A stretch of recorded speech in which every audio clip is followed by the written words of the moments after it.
of the most admirable chasers you could possibly wish to see. Hello and welcome to the Racehour podcast in association with BetUK. This is our Aintree podcast. We're going to have a big look at the Grand National. We're going to do that first, and then we're going to go through the other big races on the 3 days of the Liverpool Festival. Joined today, as always, by Diarmuid Nolan. We've a new entry into the Racehour atmosphere. It's Lee Hayes and the brilliant broadcaster, stats tipper extraordinaire, Tanya Stevenson. Tanya's in her element. It's the Masters. Eurovision's on the horizon. We're all happy. Diarmuid, we'll come to you first. How are you keeping since Cheltenham? All good. Kind of, slept a good bit, Cass. You're an exhausting man, so I needed a few days of a break. No, of course not. No, a good week for the race there as well, Cass. Everyone knocked it out of the park, including yourself. You had a great week. I wouldn't have liked to bring it up, Diarmuid, but thanks for highlighting that to everyone. You can say the prices, I don't mind, if you want on the Tarside tip. But I mean, Lee Hayes, a new entrant. How are you, Lee? Tell us a little bit about yourself. Where you're from? How did you get into racing? I'm Lee from Leeds, so that's nice and easy to remember, over here in Yorkshire. How did I get into racing? My father used to work for bookies when I was younger, so I've always fancied the racing, always enjoyed it, and latterly, me and my brother are on a syndicate over here in Yorkshire. We've got the horse with David O'Meara, and I look after a syndicate for 4 guys from Yorkshire, 4 good guys, and we've got a couple of horses with Willie Mullins, so quite heavily involved now. Wow. And the horses with Willie, are they in training, Lee? Do we know them? Yeah, Space Tourist, you might know. She won listed at Limerick last year, and we've got an unraced bumper horse that we're going to call a Yorkshire Tourist, so she'll be out this summer. Brilliant. So we'll get the text on the day. And the horse with David O'Meara, has that ran yet? A few times, yeah, but last time in absolutely terrible ground. Probably the type of ground we're going to get at Aintree this week. So he doesn't like that ground, but he'll be ready to win hopefully later on in the season. Well, you might get him to the York Festival. O'Meara always good there. If he's that classy, you'll be happy anyway. And Tanya Stevenson, Tanya, this is your time of year. You're in your element. I am certainly in my element. We got the Masters, as you say. Eurovision I can't wait for, but that isn't until May the 11th. But there's lots going on, and the betting in that is furious. But more immediately, we had a bookmaker's pitch at Aintree. We used to be around pitch 22. The family been going for too many years to mention and remember, so that's scary enough as it is. This year I'll be hidden in the behind the scenes again at actually Aintree, so yes, this is my time of the year, and I just can't wait for it. But as we've already mentioned, all of us, I haven't seen Aintree wet as this leading up to the meeting. Of course, when Red Marauder won, it came into it's slowly build up to the meeting. So it's going to be intriguing how connections and horses and jockeys tackle the mile-make horse, let alone the big spruce Fancies over the 3 days. Yeah, you get the feeling there could be a lot of boilovers this week, which, to be honest, is music to my ears when it comes to punting. So I'm loving all this rain. Like you say, it's the Red Marauder National that comes to mind, is it? I think maybe there was 4 finishers that year, Tanya. Was that it? Yeah, there's 4 finishers, and so it's interesting because since 80 the race has been run on heavy on 6 times, but we all remember the Red Marauder, as you say, 4 finishes in that race, but there has been many more finishes when it's been heavy. The biggest amount of finishes was 14 in 1989 when it was heavy. So and we've had 14 and 15 with the softening of the fences the last few years. So you might set the mark at something like 10 or 11 finishers, I think. Hopefully they'll all pull up safely, the ones that don't complete. That's the main thing. We'll launch straight into the National, and God, it is a belter of a race, high on quality. Tanya, I'm going to come to you first. Corach Rambler, you are definitely the leader amongst us and many in the broadcasting world in terms of stats and favourites record and the like. How does Corach Rambler shape up in that respect? Well, he comes into the meeting having finished, as we all know, so well in the Gold Cup, having finished 3rd. But he attempts to be the 9th horse to win the race twice. But you have to go back to, obviously, Tiger Roll won it twice. But since Red Run won the race in 73, 74. There's been 29 horses attempt to go again, and only Tiger Roll has done it. So it just shows you how tricky Correct Rambler's task is. But of course, the whole makeup of the course is different. He's kind of suited to the race, but is the ground going to be a little bit tricky for him? It's all about with Correct Rambler placement in the race at general points throughout the race, and the ground might be a little bit tricky in that respect. I sense now with the softening of the ground, mind you, we've got dry and forecast for Thursday and Friday. He could balance around the 4-1 mark, might even drift a little. The shortest price favourite who won was ages ago. It was about 11-4.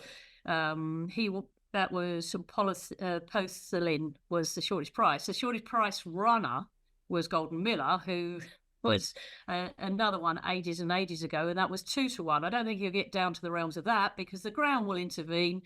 And with that fact, we've already had, I think, before we come on, conflated sort of the fact that if the ground is really soft, he's more likely he's got 3 or 4 entries for the meeting. He's likely to miss. He was top weight. We've already heard the murmurings of Galvin and Statler might sort of miss the race. That brings Kitty's Light's already in the race now, if indeed conflated or Galvin come out of the race. And it could be bring a few other horses in that weren't considered. They were kept cautiously in the market. There has been big prices. There have been 5 winners that have been priced 100-1. Do we see that kind of meeting? Because we haven't been considering other horses because 16 of the last 22 carried under 11 stone. I mean, it's very, very tricky because the ground is so heavy. And we know that there's a couple of drying days before the big one itself. And we'll also get kind of a line in with the Fox Hunters, which I know Famous Claremont hasn't declared for that race, so that's opened up incredibly. And then you've got the Topham, which will also give you another line in. And it gives you also the guide of what trainers, horses, jockeys are in form.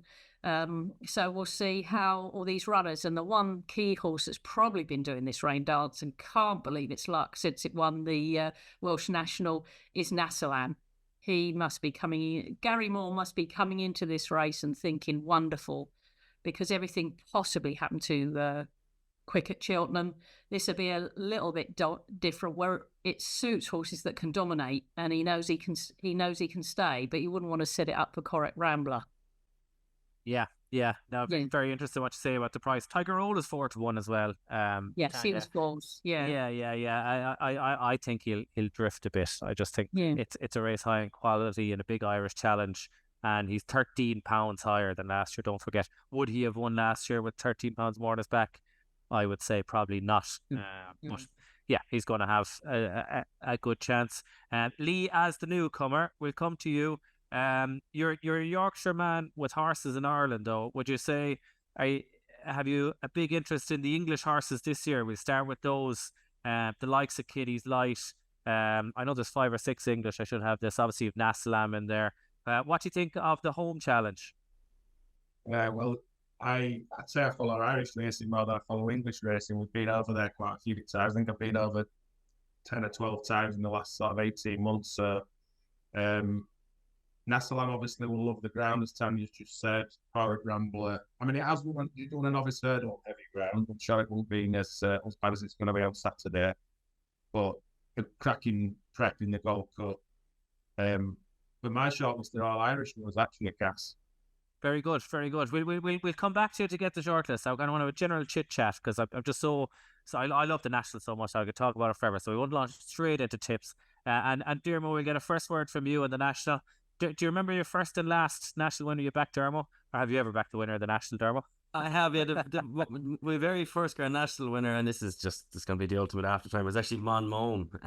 Karen Kenny, the Irish jockey, was based over with Venetia Williams, and her father, God rest his soul, actually used to work in the Furta Bar in Carsavine. His daughter rang him and said, Aidan Coleman's after picking the wrong horse here. Aidan Coleman picked Stan. And Liam Treadwell ended up on Mon Mome. And Karen Kenny's father, I forget his name now, but he walked into Dublin Central Rise working at the time at 17 years old and said, she's completely after picking the wrong horse. Or she is maintaining that he's on the wrong one. And that tip flew around Carsavine, and a bookmakers actually ended up closing because they didn't cover it properly. So it was a very we've no bookmakers now in Carsavine. Underage punter Diarmuid Nolan, gamble responsibly, managed to close a local bookmaker. It was. Thank God my €5 each way didn't close the whole pile. But let's just say the tip flew around the town, and yeah, it was one of the a great night. But yeah, no, it's just a brilliant race. But this year particularly, I know the 34 runners, Cass, had kind of disgusted a few people. I don't know, it hasn't tempered my enthusiasm anyway. Like, it's a serious renewal altogether. The UK challenge, Korat Ramblers, he's going to be very, very hard to stop. Nasalam, I actually liked him in the Gold Cup because of the heavy ground. An awful lot happened to him that day. I'd be worried about him now after that. You know, a Gold Cup can take an awful lot. Particularly, I always think that a horse being taken off their feet like that can actually take an awful lot out of a horse. I am Maximus. I don't like him at all, Stephen. I don't think he's jumping. I don't think he gets into a good enough rhythm. And Vanillier, he's high enough now compared to last year, and his form just isn't quite there. This is a brilliant renewal. You can keep going. Like all the way down to, you know, there's like it's just a brilliant race. Really, really good, and hard to rule anything out, really, isn't it? Yeah, it is. And hold off on your tips there, Diarmuid. Yeah, no. You're about to do it, but we'll go around the houses now. We'll talk through the selections and the top of the market a bit more. But we'll go back around to our first port of call, which was Tanya.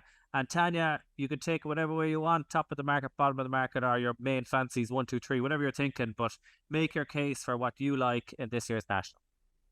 Well, I put out on the blog that I put Mare out, Gallia de la Toe, because I thought she had run really, really well until she turned out and dug her heels in and had none of it recently. I thought she ran brilliant at Warwick. Dan Skelton's having a tremendous time, and that's another ingredient into the whole race, which we'll speak about through the whole meeting, and that is the Trainers' Championship.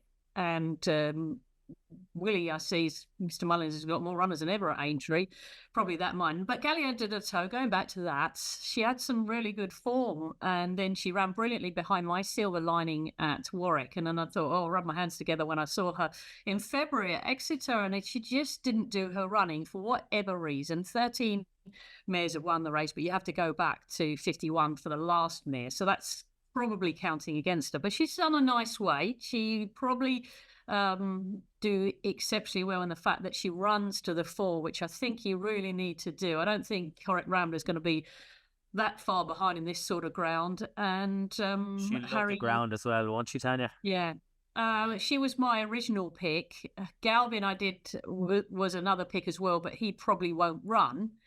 I just get a feeling that will be my main pick, Gallia de la Toe, because I flagged her up initially. That would be totally wrong. I just get a feeling you've heard lots and lots and don't know too much about Panda Boy.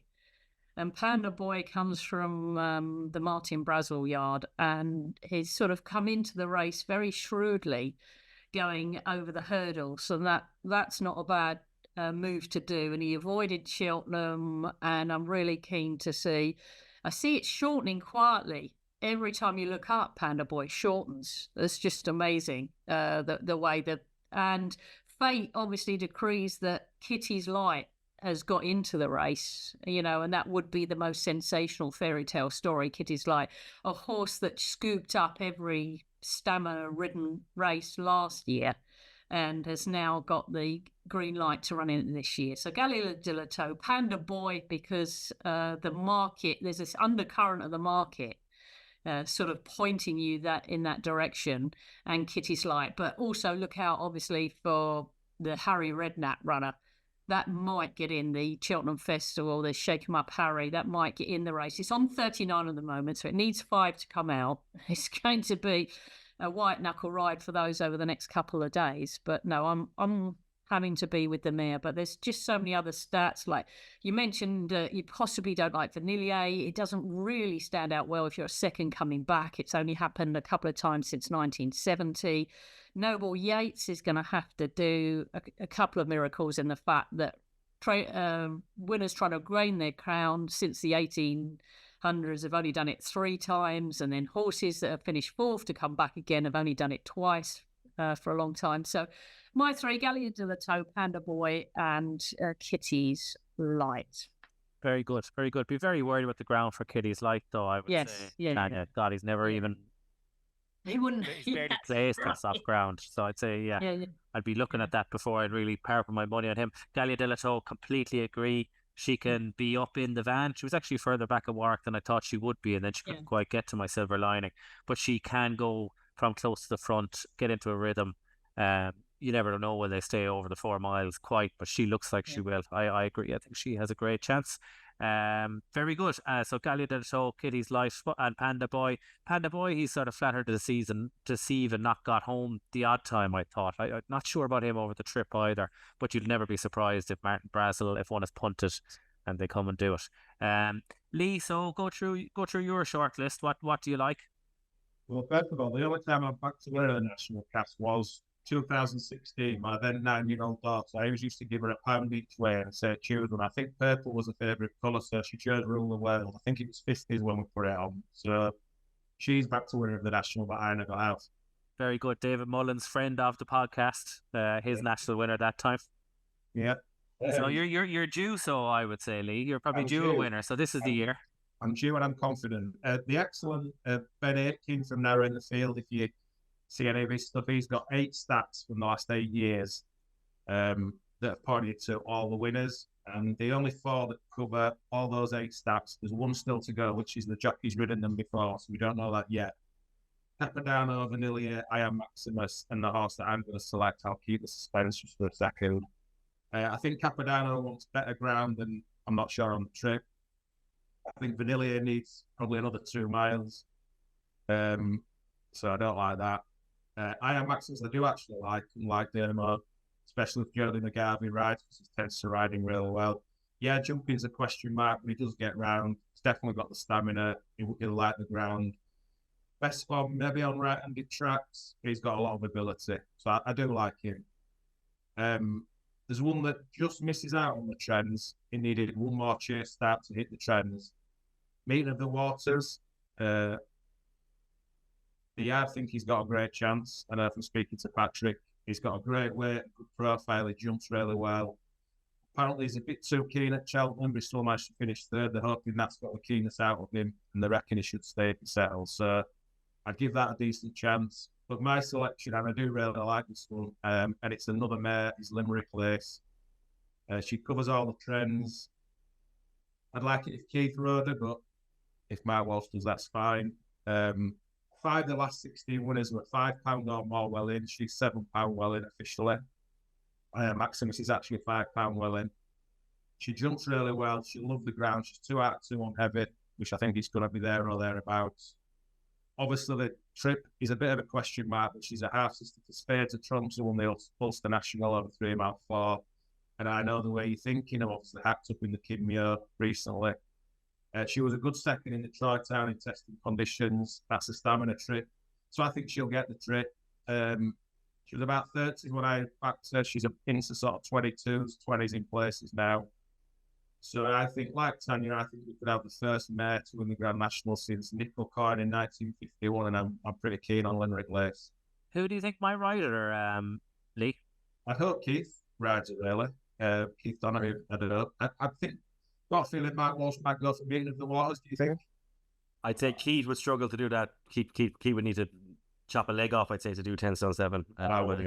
He'd be 11-4-ish now, would be as probably as, or maybe 11 stone if he really went at it, but 11-4 would be kind of where he'd be. He'd at his limit. Yeah. I'd imagine Jody McGarvey will be on I Am Maximus. That's Paul Townend said that during the week, that it's pretty much okay. That's okay, right. So Mark Welch is going to ride Meeting of the Waters. So is that what your understanding, Dermot? And I thought as much. I mean, I don't know where else. Townend will probably ride. He's not going to pick Capodanno over Meeting of the Waters, is he? No. Capodanno won't stay on the ground. Like Meeting of the Waters has a great chance. It's interesting. Like maybe some people will be listening to this after Thursday when they know the jockey book. It's like, will Brian Hayes keep the Mr. Incredible ride, Dermot? Do you think? It's hard to know. That's what could pick him. Paul Townend said Brian will keep that ride. Townend will be on a 50-1 shot the way it's going then. Townend said if he'd any choice, he'd love to ride Meeting of the Waters. This was on his Ladbrokes. Okay, I missed that. And he said he'd love to ride Meeting of the Waters, but he said he's pretty much Brian Hayes seems to be Paul Byrne's guy in a lot of these rides. Mark Walsh obviously has his pick. Johnny McGarvey gets his horse every now and then from JP. It was Great Field was another one as well he had before, remember? Dermot, do I think where are we going with this? So let's say Capodanno's taken out on the ground. He probably won't be Townend ride him. He could end up on a little horse in green and yellow. A little friend of yours, adamantly chosen. He could, or he could end up on Glengooley, or he could end up. He probably would ride adamantly chosen. Adamantly chosen was brilliant last time, Cass. But here we go. Hold on, listeners. No, I'm not. Because I was going to say I'll name the 3 horses you're going to tip. No. Go. But do have a go at the other 2. Go on. I'll be honest. Adamantly chosen was 1. No, he's not yet. Glengooley was 1. Nope, he's not. Jeez, that will have ruined it now. And I didn't really know I was going to have a stab. I was surprised he didn't get one of them anyway. Go on. Anyway, listen. I thought even Dermo can't tip Manella Endos. No, I do. I thought last time over 3 mile 5 on terrible ground at Cheltenham. He handled that very well.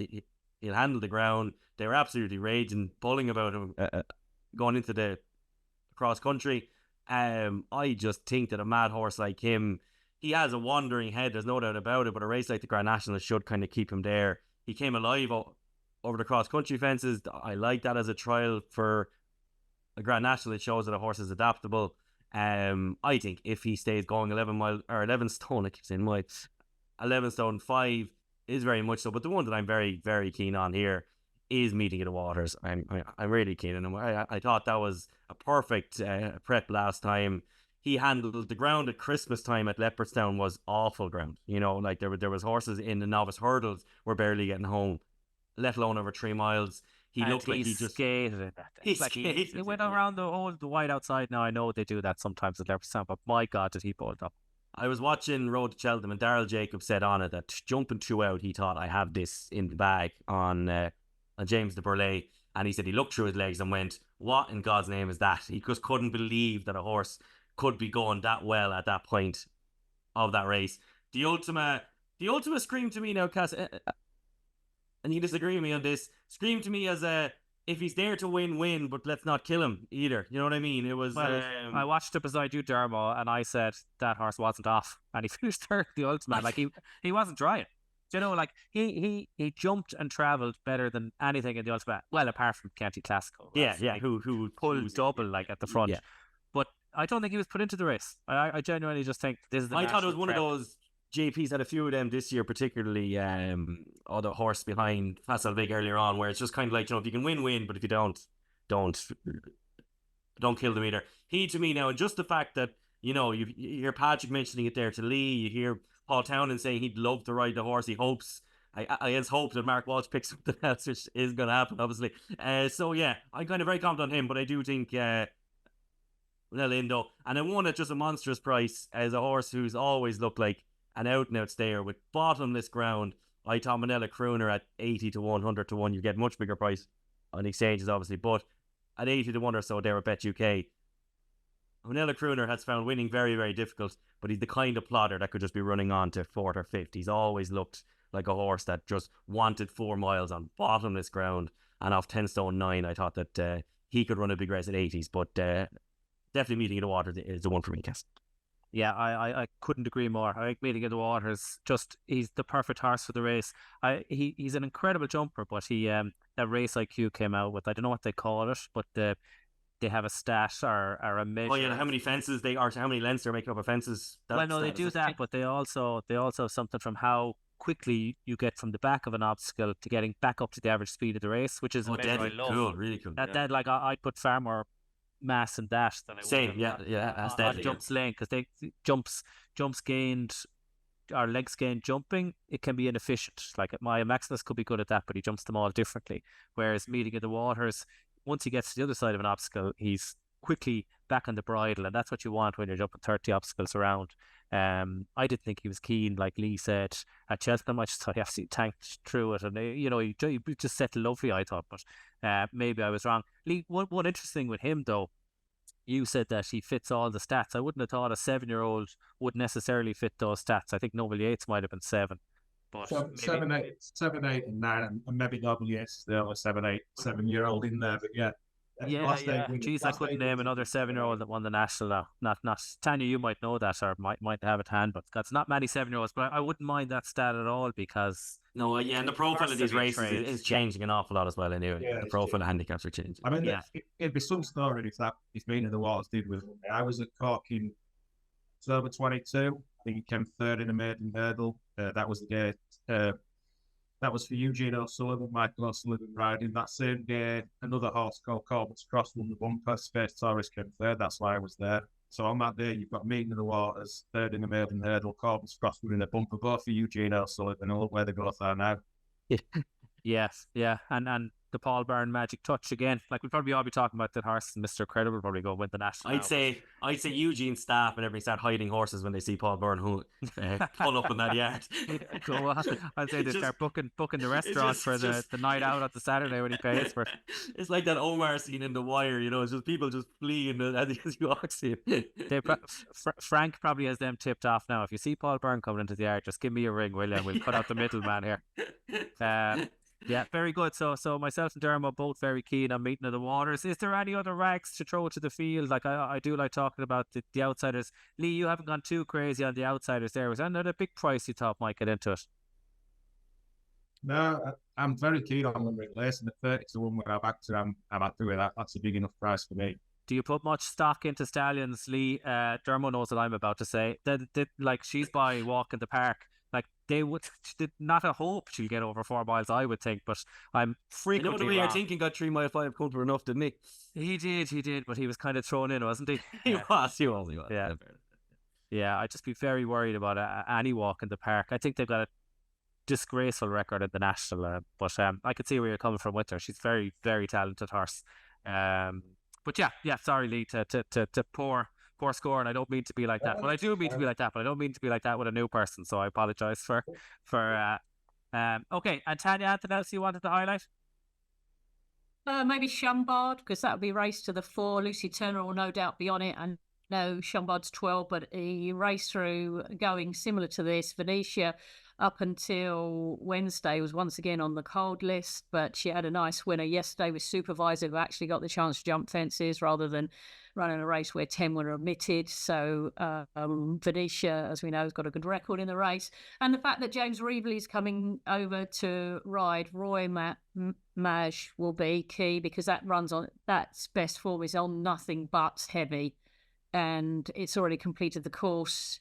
And if they are sort of going round another old timer in 12 years old, the pair of them, they could have a chance. You've got all those placed options, no doubt, coming up. I know there's only 34 runners, but there'll be some place concessions, and those two may be worth considering because they have decent form over the fences. And you asked about the last 7-year-old. It was there before all of us. It was Noble Yates, but before that, it was back in 1940. So Noble Yates kind of broke that stat. But no, they're the two for me. James Reevely coming over to ride the Patrick Griffin horse, and Chambard for Venetia Williams and Lucy Turner. Okay, very good. So an in-depth look at the national there. Tanya fancies mainly Gallia de la Toe, and a mention for Kitty's Light, Limerick Lace for Lee, and Meeting of the Waters for both myself and Dermot. And I would say everyone just wait for Saturday really to have your bets on the national as a general rule, and wait for Saturday mid-morning. Don't try and have your bet in the pub just before the race, because they tend to cut everything. Meeting of the Waters maybe is one that could shorten a point or two. And plenty of websites go down and stuff as well. Plenty of websites struggle under the buckle of the half an hour before the race. You're definitely better off just when you're up have it all done. 9, 10 o'clock. is your time to be doing it. Okay, so we're going to have a look at the racing on Thursday, Friday, and Saturday. We're recording this on Tuesday, and we have Thursday's card, so we'll probably spend a bit more time on that than we will on the other days. And we're going to launch straight into the 145, the Manifesto Novices Chase. It's over 2.5, and we have reopposing Cheltenham winner Grey Dawning for the Skeltons, going for the Trainers' Championship. Ginny's Destiny's in there again. And then Ilete Tomp goes up in trip from Cheltenham for Willie Mullins. A 5-strong field. Colonel Harry, the only, and Blow Your Wad make up the field. So Dermo, we'll come to you first. Grey Dawning, very good at Cheltenham. What do you make of this race? Brilliant race. Obviously, with the first two, obviously, we like a bigger field, but that was a proper ding-dong battle at Cheltenham. The one thing I will say is that I do think the jockeys in behind, particularly the Irish jockeys, probably a little bit of arrogance, thinking their horses are always just that much better. They did let the two of them go. I couldn't lay a glove on them because of how well Ginny's Destiny and Grey Dawning jumped. That could well happen again, but I'm willing to take a swing here on Ilete Tomps, who I thought that firstly Gaelic Warrior is just in another league altogether. I definitely got that horse wrong. But Ilete Tomps, everything went wrong that day at Cheltenham. He doesn't like the course at all. He just doesn't like Cheltenham. And he was out the back of the TV turning in, and he managed to kind of run on for third. I know he ran past beaten horses, but in the circumstances, that was actually a very, very good run. I think Aintree is going to suit him a lot better. I think 2.5 miles will definitely suit him a lot more. Went way too quickly for him at Cheltenham. I know his best form is over 2, but I do think he's a 2.5 miler. That's where we will see him peak. And at 7-2 or so, he to me looks a bit of value, because I don't think Paul Townend will make that error again and let the two Harrys jump off too far in front of him. So at Aintree and over this trip, I think Ilete Tomps could trouble the front two, guys. Yeah, if he's going to stay the trip, it's probably Aintree where he's going to stay it. Lee, what do you think of this one? It's belter of a race. Yeah, I mean, it's cut off, hasn't it? 5 runners, but there's ever been more than 8 runners in 14 run-ins of this race. The last 3 winners have bypassed Cheltenham, but the only one that fits that is Blow You Wad, and I can't see that winning. I did really like 2 that had bypassed, actually. Imagine and Nickelback, neither of which have been declared. Nickelback might go to the Bagel. Thought Imagine would be declared. It's a good form on heavy ground, so I don't know what's gone on there. Would have been first run for Harry Derham. But yeah, Grey Dawning, 7 runs, 5 wins in a place on soft, 2 out of 2 on heavy. I can't see any reason to believe Ginny's Destiny will reverse that form. I think he might just have the edge over Ilete Tom. Again, spoke to Patrick. He thinks this step up in trip will be very good for Ilete Tom, and it'll definitely handle the ground. But I'll stick with Grey Dawning, I think, even though it's not really a bet for me, even money. Okay. I vote for Grey Dawning. I vote for Ilete Tomp. And Tanya? Fabulous race. Fabulous bit of cat and mouse here, because Grey Dawning was brilliant at Cheltenham, able to stride out and beat Ginny's Destiny at Ginny's Destiny's favoured track, which was really key. Now we come to a smaller, tighter track, and although it will be obviously soft of some sort, whether it's soft, heavy in places, Ginny's Destiny will once again have to sit in behind Grey Dawning. And I don't think Ginny's Destiny will have kind of enough speed to pick up Grey Dawning unless Ginny's Destiny goes to the fore itself. Ilete Tomp can just sit behind and see what the pair of them are up to. And I think looking at their prices, Colonel Harry is a ridiculous price, totally cast to one side. I agree. Blow Your Wad, probably the ground would be wrong for Blow Your Wad, but you've got to try, because Tom Lacey hasn't got too bad a record at Aintree. Grey Dawning to go out in front. Colonel Harry won't be that far behind this time, because they'll keep themselves compact. It'll be a good setup, but as you say, it's very hard to see Grey Dawning being beaten on this occasion, because he's coming to a track that ought to favour him. If anything is just sitting behind waiting to pounce, it could well be the outsider of the field. He's had a fantastic season. Snowdon and Sheehan and Aintree is renowned to causing a few surprises. Favourites haven't got the greatest record at Liverpool. I think they've got 28% strike rate overall at the Great Place. So we'll see. Grey Dawning then to beat Colonel Harry. Yeah, I'll be having one bet at the moment anyway today on Thursday's cards, and it's Colonel Harry. I agree with you, Tanya. I think that the race, the shape of the race with Grey Dawning and Ginny's Destiny going a clip after a really, really hard cutthroat battle at Cheltenham, both of those could easily fall in a hole. not beyond the bounds of Let Hit Tomp won't stay, and that means Colonel Harry will go and win the race. So at 28 to 1, 33 to 1, I think he's far too big a price.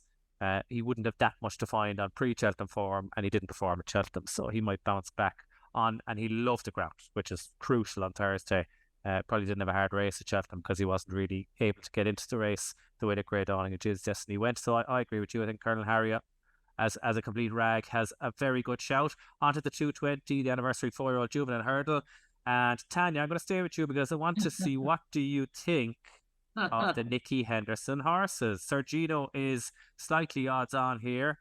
I don't know what to make of him and his horses because we have Sergino and Shishkin this day. So firstly, the Henderson yard, how are you playing it? Or you're perfectly entitled to throw your hands up in the air and say, look, I haven't a clue. Yeah, I haven't a clue. It is the predicament for everyone, and for good measure, fate has decreed that the first one that goes for us to test our will is Sergino, whose last performance resonates with us all, as does Nicky's strike rate. But Nicky does excel at Aintree. I think it's since 2013 or even 2012, he has always had a winner across the 3 days, or 2 winners, or the best day, I think, to get him is the Friday. But, of course, we've got Sergino here, and what a predicament for us all. I think it's kind of easy for me. I do appreciate what a superstar Sergino looks like, and he is a superstar of the hurdling world, but I'm afraid in the race there's no help to anyone. We've got the superstar of the chasing world of the future in the contest, and seeing how Caliph de Burley acted round a speed track like Kempton in picking up the little terrier that was Give Me Five, I Aintree for him. That when you turn for home, you've got the 3 hurdles and then a never-ending home straight. That is manna from heaven, I think, for Caliph de Burley. And if there is ever anything, if we have Sergino coming here as we saw him at Cheltenham, Caliph de Burley, I think, is a horse that could at least challenge him. And I'm siding with Caliph de Burley. I just think he's great, and he'll be back next year winning at Cheltenham and winning at Liverpool. And maybe we'll be kicking ourselves and saying, "No, why weren't we on him this time?" But what a wonderful predicament for everyone. Yeah, Switch or not. Have you the Ferguson Jed Mason colours pajamas made yet? You're such a big fan of this horse, Tanya. No, I shouldn't do. No, you'll see me turn up in yellow with a big red star on Thursday. Yeah, I think you have Caliph de Burley shaped rose tinted glasses or something with this horse. So it's we'll see. You're going to be proven right or wrong anyway on Thursday, because he'll get his ground and everything, won't he? So be interested. I think he's very short nearly for what he's done in a way. Like give me five kicked out of the way. Yeah, in a bad race. Yeah. But yeah, you could be well right. God, he looks impressive at Kempton. So this is a brilliant race, really. Dermo, what do you think? We have a bit of a test of the Triumph Hurdle form as well. Yeah, we do. I think you have to take on Sergino with all things there. With all facts in front of us, even. Sorry. Just like I really am happy to take him on. I really like Nürburgring. I think he's a huge price here. I thought he was given an absolute stones of a ride at Cheltenham. Like by the time Mark Walsh and Danny Mullins are settling down to really go up and take it on, the two of them, JJ7 is still out the back of the TV. How this horse gets up for fourth, it's a brilliant effort to actually get there. No, it mightn't be a stone's Aintree might have been a plan the whole way along, but I just doubt it. But his form does tie in beautifully with the Cargeesi and all these other horses, and I'm willing to completely forgive that. I do think that it was jockey error on the day. I just think he was way too far back, and 11 to 1 for a horse with his ability. And the fact that on his best form, he's not far off any of these at all. I think it's a massive price, Cass. He's one of my biggest bets of the week so far, anyway. Yeah, I agree. I can't believe he's twice the price of Caliph de Burley, given the form that he has. When Cargeesi finished ahead of him at Leopardstown, he was the best horse in the race at the weights and was kind of unlucky in the run. And he did get a stone. So the Triumph, I wholeheartedly agree. I'd be with you on Nürburgring. Think he's way too big a price at 11 to 1. But it's the Sergino factor, isn't it, Lee? I mean, it's hard to know what to do with the race. I mean, I personally can't back it even money or whatever it is at the minute with Henderson's form. So I'd leave that one out. Cargeesi, whatever you call her. ticks all the boxes. Apple's Jade Zenta, Willie Mullins mares to place in the Triumph and then win this race. Apparently she's come out of Cheltenham well. So she ticks all the boxes for me, and if I was picking between the top of the market, I would definitely go for her. But I also like Nürburgring. I'm just a little bit concerned that JJ Sleving's gone for Interlotto. What do you think about that, Diarmuid? I hope he was told nicely that he could ride the other one. Interlotto was brilliant last time, and the horse in second. If you look through that form, I forget the name of the horse, but it is a Philip Fenton horse. Brian Hayes rode it at Fairyhouse. The horse in second, Carl de Torrels or whatever it is, he ran an absolute screamer at Fairyhouse. So I'd say if you were reading the form and kind of getting stuck into the form, you could see maybe why you'd go for Interlotto, because Interlotto beat him very easily. So I'd imagine he's probably going along those kind of ways, and particularly Daryl Jacob can't ride him. But I'd be quite happy. A big fan of JJ Slevin, but just sometimes maybe a horse doesn't suit you, and I'm not sure he's particularly suited to him. Yeah, Interlotto's too on heavy ground as well, so maybe that's a factor. But yeah, I like Nürburgring. Back to him at Cheltenham, like you was out the back of the telly. I thought no chance. Then he finishes like a train up that hill for fourth. Both Joseph McBride, obviously, but his record with 4-year-olds over in the UK is really good. I think 20% win, 47% place for a good profit. Danny Mullins riding could be interesting. He obviously knows Cargies very well. So yeah, I'm in the Nürburgring camp as well. I think that's three of us. Yeah, so kind of three steers for Nürburgring, and Caliph de Burley, the president of the fan club, Tanya Stevenson, is going with her old friend, but hard to know what to do with her, Gino. It'd be very interesting to see it. Give us a first steer really on Nicky's horses, and we'll get a second steer when we go to the Aintree Bowl, the big 3-mile chase. Always get a test of Gold Cup form, and again a puzzle here with Shishkin being in here. Jerry Kalam, he's a kind of a Marmite horse for a lot of people. He's 6-4 favourite, Shishkin 3s, and a bit of a perler again from the Emmett Mullins yard with Corbett's Cross, the novice, coming in here with plenty of experience. He's 4-1. Brave Man's Game, can he get back 10-1? Ahoy Senior's in here as well, Gentleman's Game, and Thunder Rock, the rag of the field. It's a good race. It's a good race, Lee, isn't it? It's a puzzle. Yeah, it's better than it's got a better entry than the early race in terms of numbers, and it is a puzzle. You don't want to be coming out of this. The stats say you don't want to be coming out of this as a placed horse in the Gold Cup. Only two that finished top 3 in Gold Cup have won this since 1997. Charlie Hall's been a good guide. Mouse Morris is no fool. I'm going to go for the second rag here, Gentleman's Game at 25-1-ish, I think. Pulled up a fair way out in Gold Cup. Didn't look like it did a lot wrong. Maybe just like the track. 3 wins, 2 places out, 6 runs on a flat track. Won the Charlie Hall, which has been a good trial. So yeah, not a hard race in the Gold Cup. Mouse Morris knows what he's doing.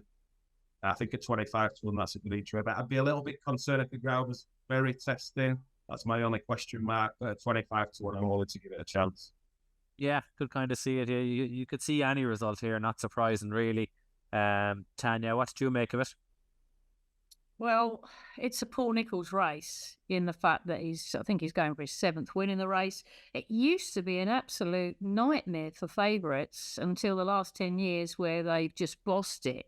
They've bossed it. They've won 6 of the 10 years. It throws up another Nicky Henderson predicament because you've got Shishkin coming back to try and win it, but it's kind of something you sidestep for, as you say, for the Gold Cup second polling up. The track is the issue. It's not Cheltenham, it's flatter, it's quicker despite the ground being softer. And you sense that Ahoy Senior will go to the front and try and set it up for everything else. And with that in mind, you'll have Ahoy Senior, Brakeman's Game, then stacking up behind potentially with Corbett's Cross and Gentleman's Game. And I tend to think again that seeing the price of Gentleman's Game, that's really, really attractive.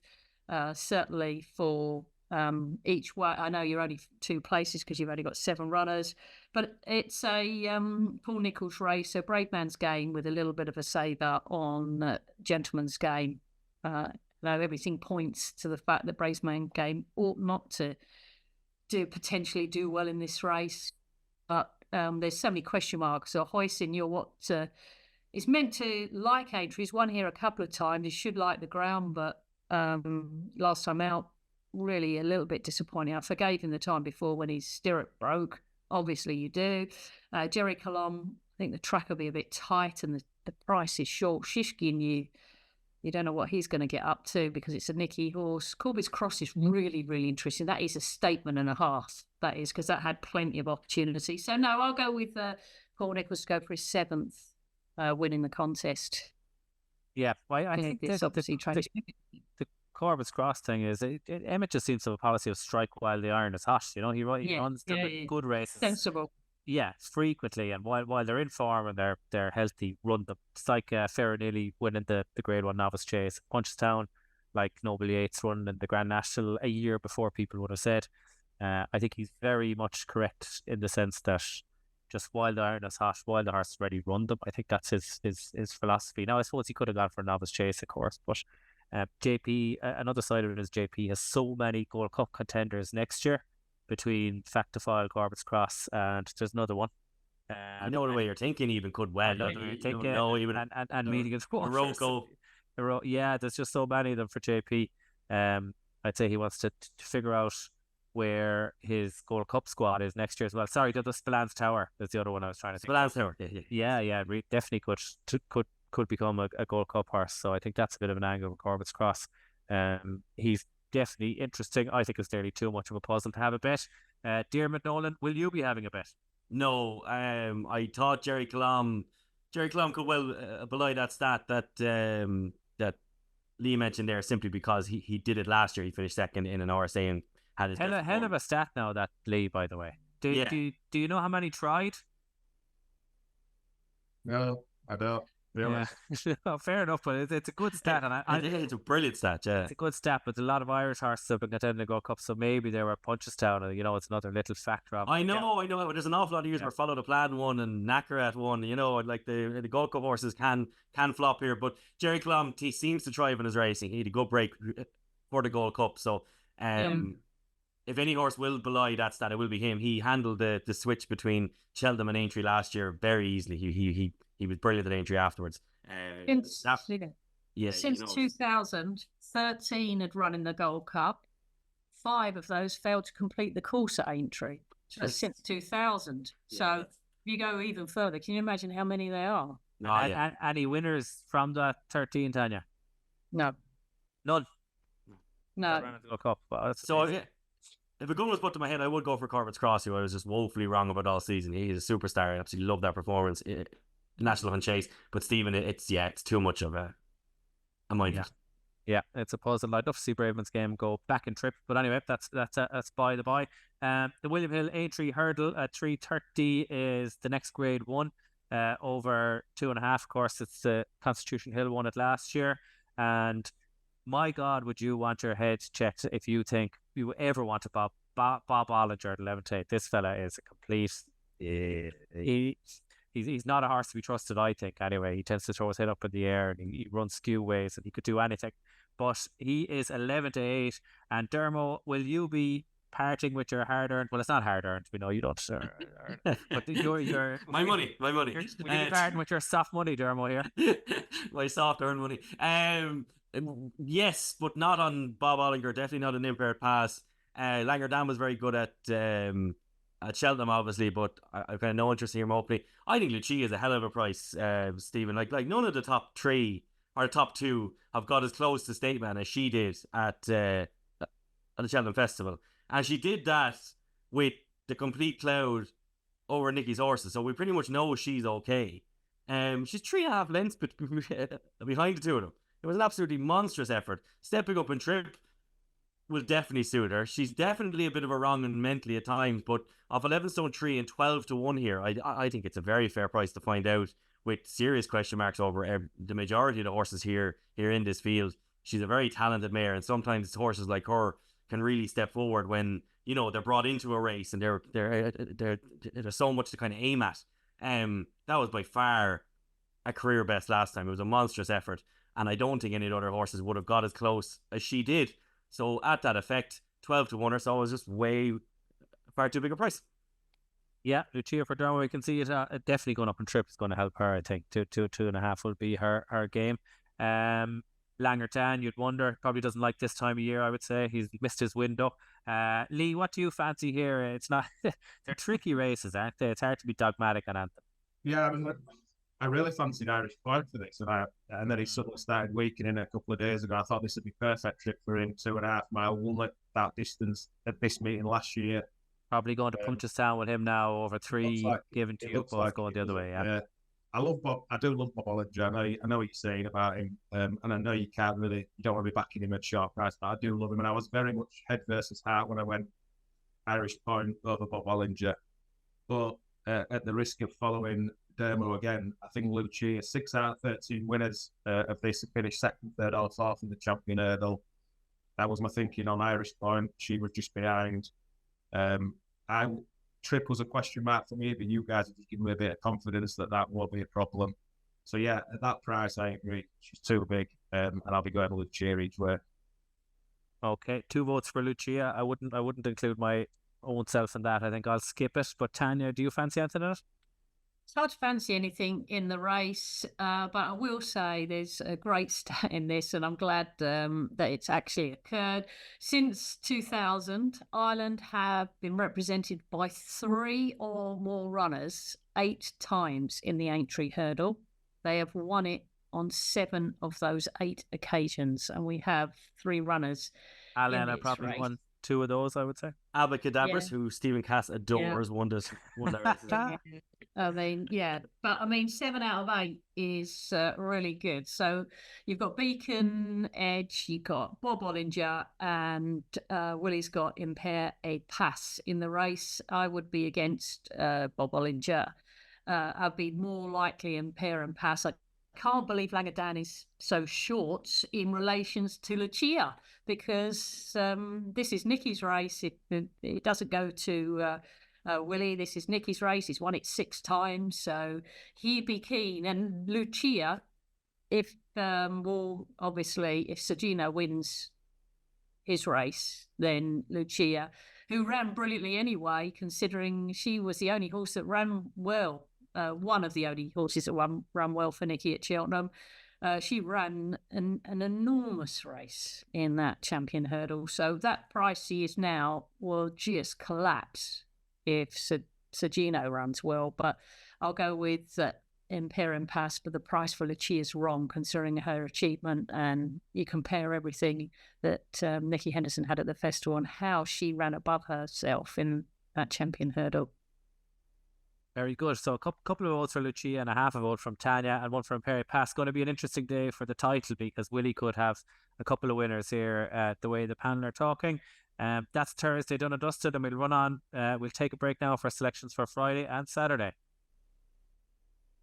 Now, I want to stop there for a minute. Do we have it we can throw in for a break, or I can redo that bit? Yeah. Don't worry about it. Cam can just cut it out. It's fine. It'll just continue on, basically. It's just continue on, but I want to ask now, God, how long are we in now? Probably 50 minutes. It might be getting a bit boring if we go through every race by race, and we don't have decks. Do we want to do a Friday and throw to everyone, or do you want to do a Friday and Saturday and throw to everyone if you actually fancy anything, or what way to play it? Go Friday, because the Topham is in there, like it's a big day, but we could probably cut out Saturday, really, couldn't we? Because the Liverpool and Magulture, we've no idea, or the Mersey, really, we've no idea really what's running.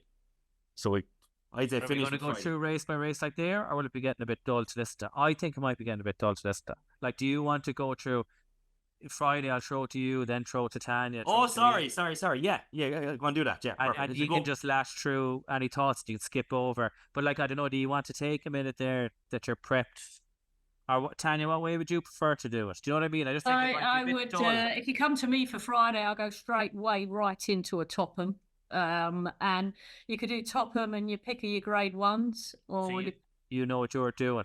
Yeah, I don't know what I'm doing. Okay. I just every race is brilliant at Liverpool, and you're quite right. We don't know what's happening with the decks, because there could be more rain and just small fields. You've got something like the wonderful, fingers tightly crossed, you get Mystical Power v Slade Steel. Yeah. I just think we're already 50 minutes in. It might just be... come to me first, Cass. I have pretty much all my notes here in front of me, so I'll rattle through Friday and while then the switch lads on. then. Okay, Yeah, I'm going to come to you. Then Lee, I'm going to come to you after that. Is that okay? And you can say, Yeah, "Do you know what? yeah.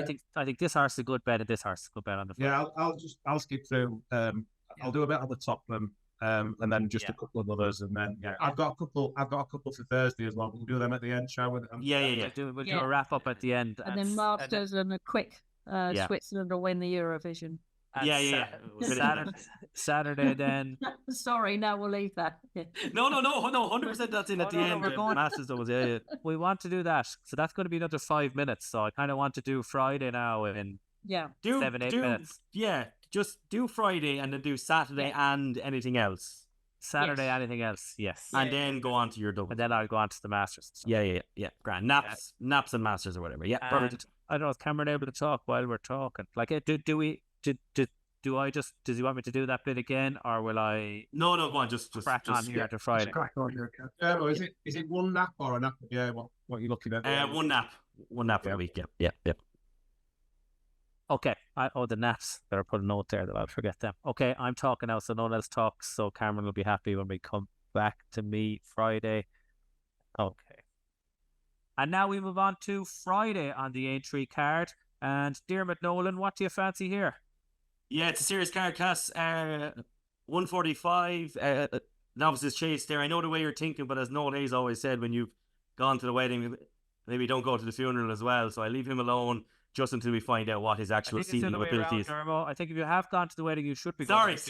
That's exactly it. And you were certainly at the wedding, and you were at the stag, and you were at the day after, and everything. But I know the way you're thinking. Everything. So yeah. So I leave him alone for now, just until we find out particularly how good he is. I'd like an each way punt there on Giovinco, who I think is far too big a price. I think that's a very good race. The Brown Advisory. Top novice, I would be chancing. Dice Ardino's getting weight.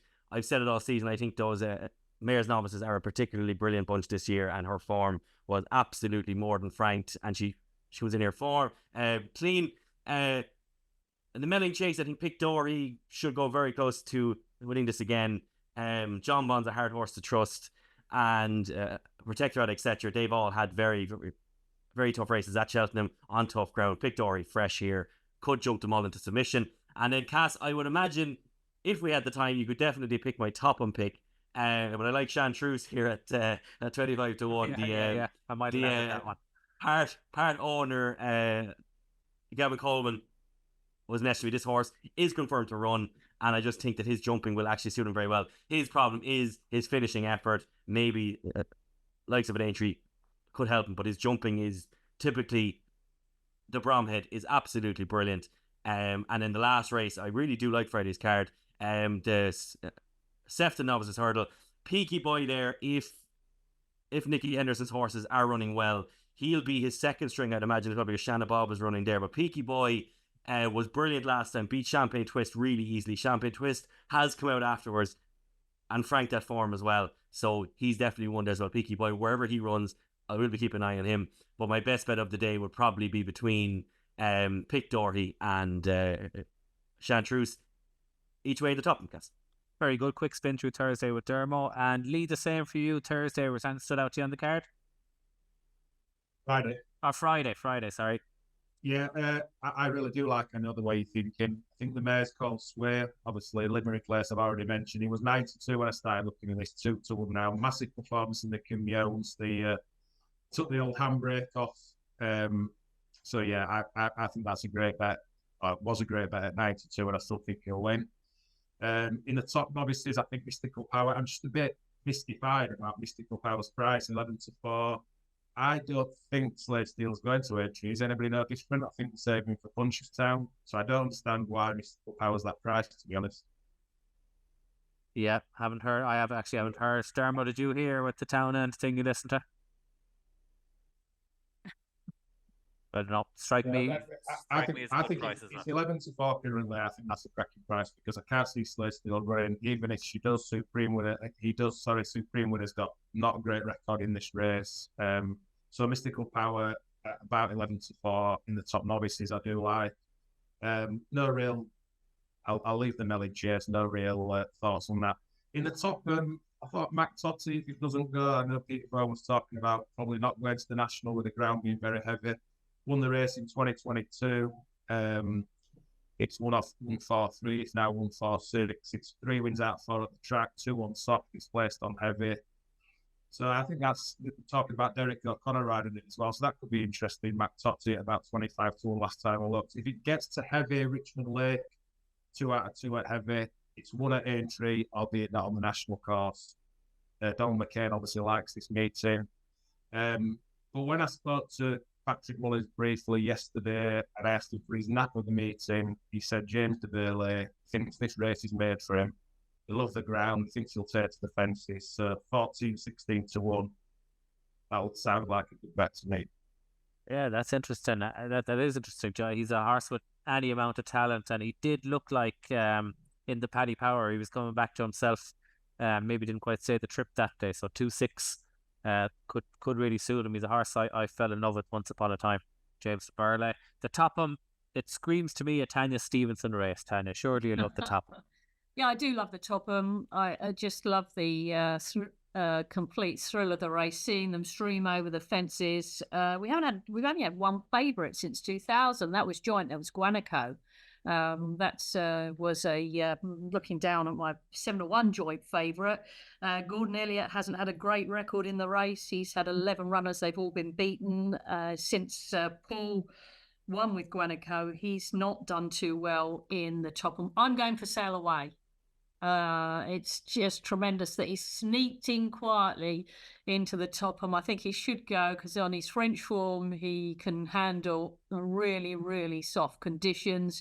And seeing he's off 11-1 and seeing what race he was in last time, the infamous Pic Dorky Ascot Chase, where he was in that little contest with Ahoy Senor, and he was only beaten. He wasn't beaten far at all, and he can certainly race up with the pace. And I see at the moment Harry's jocked up on Phlegmatic, but I sense Sail Away might be a runner in the race. I do grant you that McTotty, Peter Bowen has a sort of a superb record in the race, which we all know anyway. So it's no surprise to see him. He'll be going for his sixth win in the race, Peter Bowen. Yeah, I mean, he's been farming the race. So my 2 against Phil, which I've already written about, were Sail Away, who's got that real touch of class to be running in the Topham, and also with McTotty. The racing stacks up beautifully for the whole day. Looking at that Sefton Novices Hurdle, scrolling up and down the list, I think Kintara's been running exceptionally well and heavy, and that'll lead them, and hopefully this time will stay in front. In the Melling Chase, that's a great contest. What you do with John Bond, but you could see Conflated turn up there, and indeed Jungle Boogie, who I thought ran a belter for being like an unknown horse in the Gold Cup. And yeah, I mean, looking at the top novices hurdle, it's very hard. If Slade Steel isn't there, it's a gimme for Mystical Power. Surely, just seems very strange that they're sort of joints at the moment. And then Django Bay in that handicap hurdle, because Django Bay won the Formby in earlier in the season, and if Nicky's horses are going well, Django Bay knows all about how to win at Aintree. That's for the Friday, but Sail Away would be the best selection on the Friday for me. Very good, very good. And now we'll do a wrap up of Anthony Fancies Saturday, and the rest of the cards, the handicaps, if they come to mind. Diarmuid, you had a nice break there to think about that. The Saturday, Anthony, you want to mention? Saturday, the only one is I would like to see Hidden Valley Lake take his chance in the Liverpool Hurdle. I think he could go very well in that at a big price. I really liked what he did last time on desperate ground. Elsewhere then, Cass, as well then in the handicaps, I really like Making Headway if he ran in the handicap hurdle on the 220 on Friday. Ran a screamer in the Imperial Cup, just got tapped for toe. So stepping up to 2.5 miles there is really going to suit him. And Josh Guerrero and the team there, a really good trainer, really good. So this horse is very well handicapped. In the 5:15 at Aintree on Friday, Densworth seems a massive price at the moment at 20s. He took a field apart last time. He got £10 for it, But Bo Morgan, he's a £5 claimer, but he will be able to claim £3 in this conditional race. This is a seriously talented young jockey, and so effectively only up £7, and he obliterated that field last time. I would be shocked if there's not more to come from him. And then in the 2:30 on Saturday, I thought Twig ran an absolute screamer in that Ultima. Really, really good race. And if the ground can somewhat get a little bit better by Saturday, which it probably won't, but he handled it quite well at Cheltenham anyway, he just screams to me the horse whose his turn is coming very soon. And he was unlucky to kind of bump into one so well handicapped in Chianti Classico. So Twig into 2:30 on Saturday as well, Cass. Very good. And same question for you, Lee. Saturday, and anything for the other handicaps if you want to mention. Yeah, Mersey Novices Hurdle 155. I quite like Asian Master actually for Willie. I think it'd be interesting stepping up in distance. It's bred, I think, more for this trip. And it's run really well over 2 miles despite that. I thought it's running the Supreme was fantastic. Fourth, jumped and travelled well. Maybe just got a bit outpaced, but he still finished strongly. He beat Better Days Ahead 10 lengths. That one's good form now. Beat Jimmy Desoy. Good second in the Gallagher. Actually won a point to point, and it actually got beat over 6 lengths by Factor Filing another point to point. So should handle the ground. I quite fancy that at 10-1 in the Mersey Novices. Liverpool Hurdle, I was all over the place with it. If Irish Point went there again, doesn't look like it's going to do. Monkfish 33-1, maybe better back over hurdles. Didn't have a hard race in the Gold Cup. At 33-1, I'm out of an each way stab at that. Magdal Novices found the 50, probably the favourite, so a bit boring on that. A few of anything else is, I thought Benny's King for the Fox Hunters, second in the race last year, come second to Sing Nominate, over 3 miles, which I think might be too long for it. He's won on heavy, it's 3 out of 6 on heavy overall, it's got the same jockey as last time out. So quite like Benny's King for the Fox Hunters. In the mares, Baby Kate's Patrick's Choice, I noticed that ran cracker at Cheltenham. So I think on the ground that could go well. It was 92, it won't be that now. Friday, the Willie Nil Handicap Hurdle 2 mile 4. Elliot's got a good record of this. I've noticed they've got What's Up Darling in there. Last time we looked 25-1. Definitely get a run. It's a novice. Came 6th in the Martin Pie, 5th in the Royal Bond, which he had good form behind Answer to Cave. It's been dropped a pound actually from Cheltenham. It beat DeCapo, rated 144 in the for auction. I think that could be interesting at 25-1, especially if he puts Danny Gilligan on there. He had Coddlestone Walsh on there last time. So 25-1 about What's Up Darling, 2:20 Friday. I really like that. Horse that I absolutely love in the 5:15, the conditional amateur riders race, Z-Band. Paul Gilligan, 16-1 last time. Well, it needs 7 to come out, but that should be okay. It'll light the ground. It should have Jack Gilligan on. I think it's well handicapped. It won off 96 on the flat for Roger Varian, so could feasibly be a 135 horse. Running here off 122. Jumps and travels really well. I still think he's got a bit in hand. Paul Gilligan's obviously got a good record. Buddy won went plus on the same day last year. So I like Steve, and I also like Bruce here. That's that one that Paddy Mullins got brought down, and luckily at Kelso, that Paddy Mullins race at DRF always throws up a lot of winners, and that's 12-1. So those two each way in the 5:15. And that's it really for me. I do quite fancy those though. What's Up Darling and Z-Band.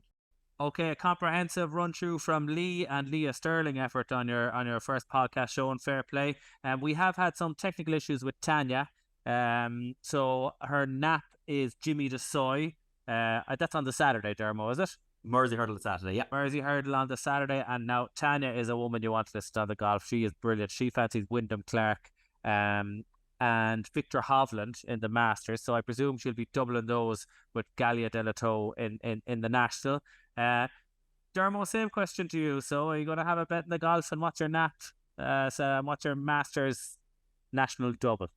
So my nap is Nürburgring on the Thursday in the 4-year-old hurdle.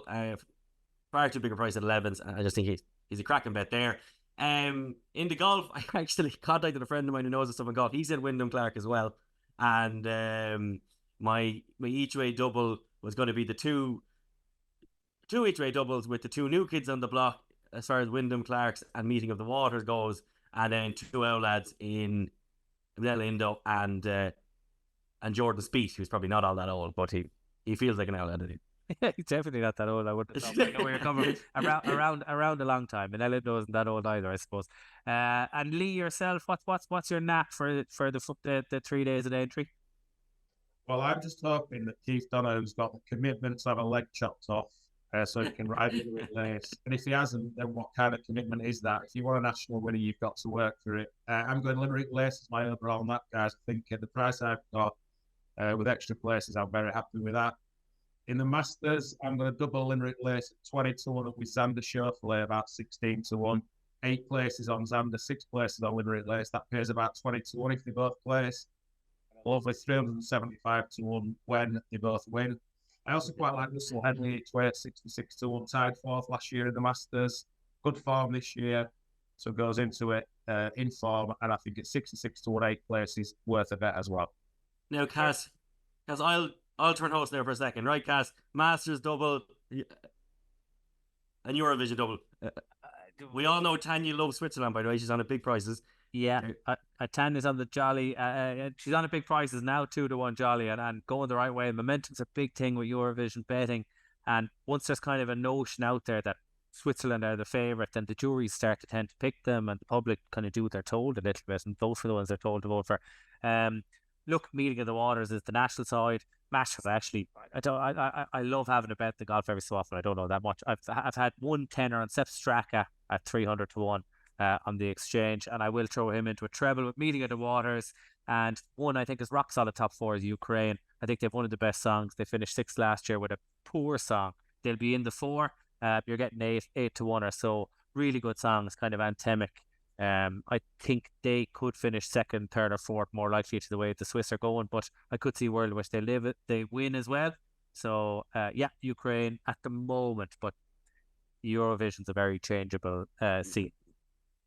Okay, so anyway, look, that's it. That wraps it up. I see Tanya. I still see you're still there. God love you. You were trying to record that for the last few minutes, but your screen is kind of hopping, so we won't get to hear Tanya before the podcast is over. So sorry for any technical difficulties there.